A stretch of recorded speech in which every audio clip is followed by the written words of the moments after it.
আপনারা জানেন ইসলামের প্রথম নারী শহীদ সুমাইয়া রাদিয়াল্লাহু আনহা। এই সুমাইয়া রাদিয়াল্লাহু আনহাকে বর্বর ঘৃণ্য আবু জাহেল তার নারী অঙ্গে আঘাত করে তাকে হত্যা করেছে, তার নারী অঙ্গে বর্ষা দিয়ে আঘাত করে তাকে হত্যা করেছে। চিন্তা করুন এরা কত ক্ষোভ পোষণ করে আমাদের মুসলিম নারীদের প্রতি। তাই কাজেই আমি আপনাদেরকে বলবো এইসব মুশরিকরা যাতে আপনাদের ধারের কাছে না আসতে পারে। এরা আপনাদের সতীত্বকে নষ্ট করতে চায়, এ কথাই সত্য, এ কথাই সত্য। আপনারা রাসূল সাল্লাল্লাহু আলাইহি ওয়াসাল্লামের জীবনী পড়ুন, আরও মুশরিকদের অনেক অনেক কুকর্ম সম্পর্কে আপনারা জানতে পারবেন। কাফেররা কিন্তু ওয়াদা ভঙ্গ করে। আল্লাহ তাআলা বলেন সূরা আনফাল আয়াত 55-56 যে মুশরিক কাফেররা হচ্ছে নিকৃষ্ট জীব, কাফেররা হচ্ছে নিকৃষ্ট জীব, আর এই কাফেররা চুক্তি ভঙ্গ করেই। হে মুসলিম বোনেরা, হে বিশ্ববিদ্যালয় পড়ুয়া বোনেরা, এই যে মুশরিক ছেলেরা, এই হিন্দু ছেলেরা, এই বৌদ্ধ চাকমারা যে আপনাদের সম্মুখে এসে বলে যে আমি তোর বন্ধু, তুই আমার বোনের মতো, আমি তোর ভালো চাই, আল্লাহর কসম করে বলতেছি এই কথার এরা বরখেলাপ করবেই করবে, করবেই করবে, করবেই করবে, যেহেতু ওরা ওয়াদা ভঙ্গ করে। আর এই বিষয়টা আল্লাহ তাআলা বলেছেন এটাও কোরআনের বিস্ময় প্রকাশ করে। তাই কাজেই ওদের এই মুখরোচক কথায় আপনারা কখনো সন্তুষ্ট হয়ে ওদের সঙ্গে চলাফেরা ইত্যাদি ওদেরকে বিশ্বাস করে আপনাদের মনের খবর ইত্যাদি বলিয়েন না, এটা করবেনই না। ওরা ওয়াদা ভঙ্গ করবেই করবে, এ কথাই চূড়ান্ত। অনেকে আমার এই কথাগুলো শুনে আমাকে অনেক কঠোর মৌলবাদী এবং আমি নাকি সমাজের মধ্যে বিশৃঙ্খলা সৃষ্টি করার উদ্দেশ্যে এটা করতেছি। আল্লাহর কসম করতেছি, আল্লাহর কসম করে বলতেছি আমার কোনো এটা উদ্দেশ্য নয়। আমার উদ্দেশ্য আমার পবিত্র মুসলিম মা বোনদেরকে মুশরিকদের ষড়যন্ত্র থেকে হেফাজত করা।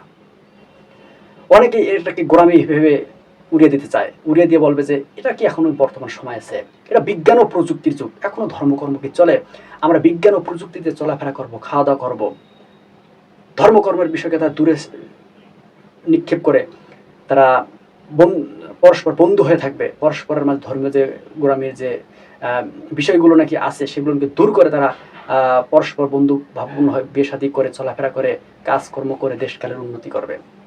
তারা মোট কথা অসাম্প্রদায়িকতাকে তারা বিশ্বাস করে, অসাম্প্রদায়িকতা তারা এই তাওহীদবাদী বাংলাদেশের মধ্যে সৃষ্টি করতে চায়, তারা সামঞ্জস্য বিধান করে চলাফেরা করতে চায়।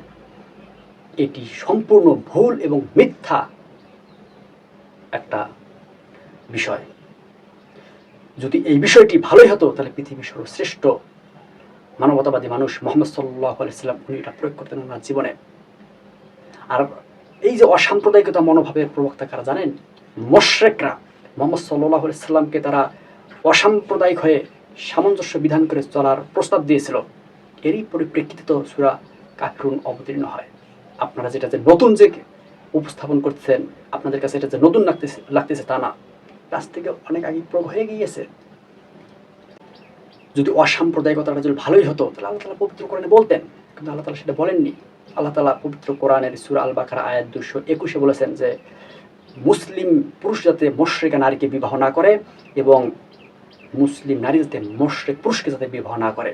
চিন্তা করুন। আর অথচ আমাদের এই আধুনিকবাদী নারীবাদীরা তারা হিন্দু মুসলিম বৌদ্ধ ইত্যাদি সকলের সাথে একাকার হয়ে বিবাহ শাদী করে ইত্যাদি ইত্যাদি তারা কামনা করে। নাউযুবিল্লাহ। এটার মধ্যে কখনো কল্যাণ নেই। কল্যাণ আছে আল্লাহ তাআলার এই আদেশে।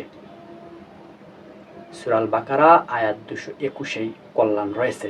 এটাকে আমাদেরকে অবশ্যই মানতে হবে। আর যারা আমাদের মাঝে চায় যে অসাম্প্রদায়িকতাটা সৃষ্টি হোক, তারা কুকুর শ্রীগালের চাইতেও নিকৃষ্ট। জি হ্যাঁ, তারা কুকুর শ্রীগালের চাইতে নিকৃষ্ট। তারা এদেশের স্বাধীনতা সার্বভৌমত্বকে তারা ধ্বংস করে দিতে চায়। তাই কাজেই এই অসাম্প্রদায়িকতাটা কামনা করা যাবে না। তাই আমি ঊর্ধ্বতন কর্মকর্তাকে বলবো এই অসাম্প্রদায়িক মতবাদটাকে এই দেশ থেকে উচ্ছেদ করে দিন, উচ্ছেদ করে দিন। আমাদেরকে কাফের মুশরিকদের প্রতি কিরকম মনোভাব পোষণ করতে হবে এটাও আল্লাহ তাআলা বলে দিয়েছেন। সূরা ফাত আয়াত 29। মুহাম্মদ আল্লাহর রাসূল সাল্লাল্লাহু আলাইহি সাল্লাম তার সহচররা কাফেরদের প্রতি খুবই কঠোর। যে আমাদেরকে কঠোর হতে হবে, তাদের কাজকর্ম সম্পর্কে কঠোর হতে হবে, তাদের হাব ভাব উদ্দেশ্য সম্পর্কে আমাদের সতর্ক হতে হবে। আর তার সহচররা তো সাহাবা রাদিয়াল্লাহু আনহুম পরস্পরের মধ্যে খুবই দয়াশীল।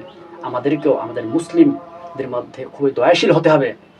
ঠিক কাজেই আমি আমার মুসলিম বোনদেরকে বলবো, এইসব নিকৃষ্ট মুশরিকদের থেকে আপনারা আপনাদের পবিত্রতাকে হেফাজত করুন। আল্লাহ তাআলা আপনাদেরকে সাহায্য করবেন, এর পুরস্কার অবশ্যই দেবেন। আল্লাহ তাআলা আমাদেরকে বোঝার ও আমল করার তৌফিক দান করুন। সুবহানাকাল্লাহুম্মা ওয়া বিহামদিক আশহাদু আল্লা ইলাহা ইল্লা আনতা আস্তাগফিরুকা ওয়া আতুবু ইলাইক।